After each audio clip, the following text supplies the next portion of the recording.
வெறுப்போடு ஒரு வேலை செய்தாலே அந்த வேலை மனிதனுக்கு நோயை உருவாக்கி கொடுக்கும். இன்னைக்கு நிறைய மன உளைச்சல்கள் உருவாவதற்கு காரணம் என்ன? வெறுப்பு.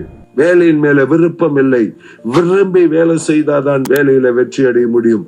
வெறுப்போடும் கடமையோடும் வேலை செய்தால் வெற்றி அடையவே முடியாது. இன்னைக்கு ஏதோ கடமைக்காக காரியம் செய்கிறேன் என்பதனாலதான் வாழ்க்கை கடமையாக போறது.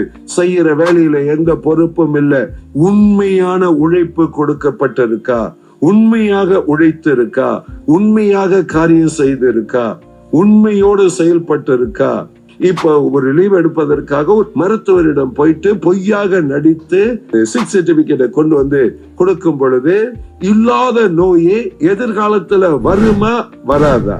இப்படி பல முறை செய்யற காரியம் தான் அப்படியே பதிவாகி ஒரு நாளைக்கு ஒரு கொடுமையான நோயை உருவாக்கி கொடுக்குது.